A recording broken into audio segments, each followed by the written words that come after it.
Hey guys, Triple B here! Prismatic Evolutions is just around the corner, and you know what that means? We're covering it with a buy list. Keep in mind this is a promo set, it's not one of the quarterly releases, so you won't be able to go and buy loose packs of this or pick up a booster box. It is limited to just promo products, so there's ETBs and some other ones which, as long as I remember in post to put them up on here, they should be popping up on the screen for you now to kind of get an idea of what there is.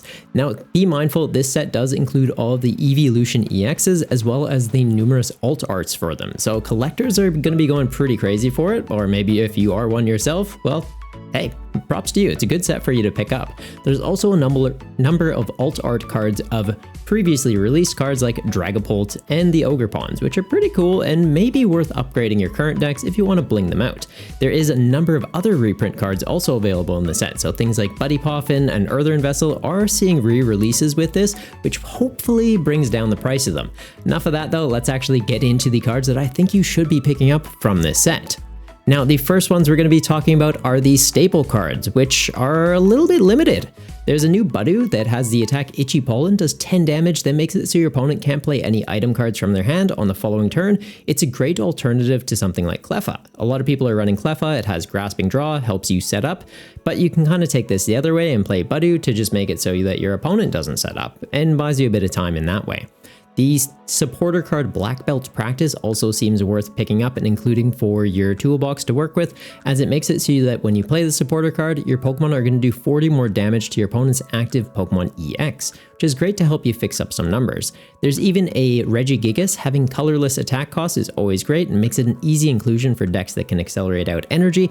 4 colorless energy does 100 base damage, and if your opponent's active Pokemon is a Terra Pokemon, 230 more. So into a stage 2 EX like Charizard EX, that's a Terra Pokemon, you do 330 and get a easy knockout with a single prize Pokemon. So maybe Chu-Yu wants to start including this. You can easily rush out energy with Baxcalibur and take out their 2-prizer while promoting a single prizer and just never put any 2-prizers in play.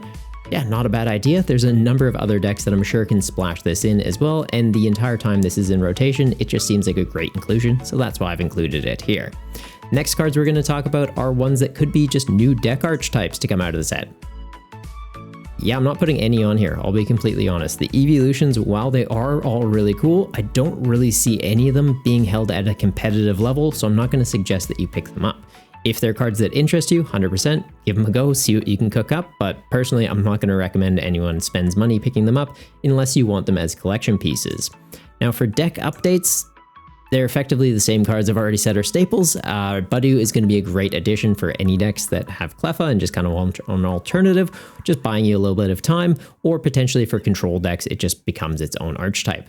Regigigas is great for Lugia, being a colorless Pokemon. It uses colorless energy. You can just accelerate out twin energies onto it or any other special energies, even something like Luminous Energy, which when there's multiple attached, start to count as colorless energy, still pays for this attack cost and gives you a great alternative to just trying to two-shot into stage 2 EXs. And the supporter card Amorous I'm also including on here, since it could be good for decks like Goldango or even Ceruledge and United Wings. It's going to let you straight draw into 4 cards, so even if you have a very large hand size, you can just dig even more, but at the end of your turn, if you have 5 or more cards in your hand, you have to discard your entire hand. So if you know, like Goldango, where you're going to be discarding a bunch of energy from your hand and it'll be shrinking that hand size down, you're kind of fine playing Amorous, and with Ceruledge and United Wings, you want to be discarding energy or specific Pokemon, so it's just kind of, hey, draw through your deck, get a really big hand size, and then just sack all those into the discard pile to ramp up your damage. So I feel like it could be a great update for those lists. Now the next one we're going to cover is the cards that are worth having. This one, it's kind of a mixed thing, since, well, there is a number of reprints in this. The staple cards are all new from this set. The ones that I'm going to say are worth having are, well, they're mostly just the reprints. So if you don't already have copies of these cards and you're opening packs, 100% hang on to these, or if you don't already have these in your collection, ideally this set is going to kind of flood the market, right? Collectors are going to be buying multiple packs. They're basically just chasing the alt arts, meaning there's going to be a number of these cards then kind of entering into circulation for the competitive players. So things like Ogre Pawn and Iron Hands that they don't break the bank, but they're not really cheap. Ideally, this should be kind of lowering the prices for them. So if you don't already have a copy and you're looking for them to start building decks with, this is a great time to get them, and I'd highly recommend picking these up. We're also seeing reprints of Ace specs in here, Maximum Belt, Prime Catcher, the Crystal, and Scoop Up Cyclone. The Crystal and Scoop Up Cyclone, not too expensive, but Belt and Prime Catcher can be a little bit more on the pricey side. So ideally we're going to see those drop down, and this may be a great time for you to pick those up as singles. The other ones on here though, just take a skim of the list. If you're seeing any of these that you're missing in your collection and you know you want them for decks, now's a great time to start looking into those. And next we're going to talk about the cards that could be good. Amorous. We did talk about it for Goldango, United Wings, and Ceruledge. Could also just be good for your other decks. Having straight draw is never a bad thing, so if you're opening packs, highly recommend hanging on to this supporter, or if you see them for like 25 cents, it's not a bad idea to pick up a playset for like $1 just to have it just in case in your deck building box. For the alternate formats, we've got GLC. There's nothing in this set that I'm going to recommend that you pick up. Absolutely nothing.